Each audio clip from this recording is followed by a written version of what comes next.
এই দুনিয়ার পুরো জীবনটা এটা হচ্ছে লালসাময় একটা জীবন, লোভ, মরিচিকা, মায়াজাল। এই মায়াজালে আমরা আটকে আছি, ফলে মৃত্যুর কথা আমরা ভুলে গিয়েছি। পাগলের মতো ছুটছি, আরো টাকা লাগবে, আরো খ্যাতি লাগবে, আরো যশ লাগবে, আরো দাপট লাগবে। আমার এত টাকা দিয়ে কি হবে, এত সম্পদ দিয়ে কি হবে, এত ব্যস্ততা দিয়ে কি হবে তোমার?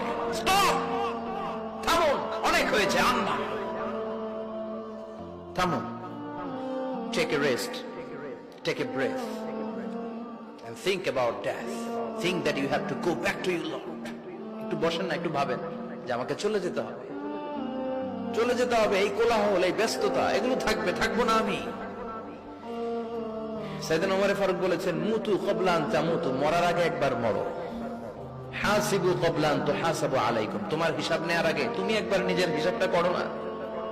কাগজ বের করে একটু লিখো না, কি কি ভালো কাজ করছিলা, যেগুলো দিয়ে নাজাতের ওসিলা হতে পারে।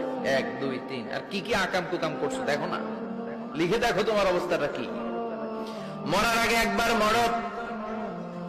মরার আগে খাটের মধ্যে শুয়ে শটান করে চোখ বন্ধ করে একবার মরার ভান করে দেখেন কেমন লাগে। চোখটা বন্ধ করেন আর ভাবেন আপনি নাই, কি কি হতে পারে ভাবেন। আপনার ছেলে মেয়েরা কান্না জুড়ে দিবে, আপনার প্রাণের স্ত্রী বিলাপ শুরু করে দিবে, বন্ধু বান্ধবের চিৎকার আর মাতম, স্থানীয় এলাকার মসজিদে ঘোষণা, অমুক এলাকার নিবাসী অমুক ভাই অমুকের ছেলে অমুক দুনিয়ায় নাই। সব আত্মীয়রা চলে আসবে, ফেসবুকে স্ট্যাটাস দেয়া হবে, সবাই সবাইকে জানাবে বিকাল 4টায় অমুক হাই স্কুল ময়দানে আপনার জানাজা। ছুটে আসবে, সবাই ছুটে আসবে আপনাকে শেষ বিদায় দিতে, গুড বাই জানানোর জন্য, আল ওয়াদা, বিদায় জানাতে আসবে সবাই।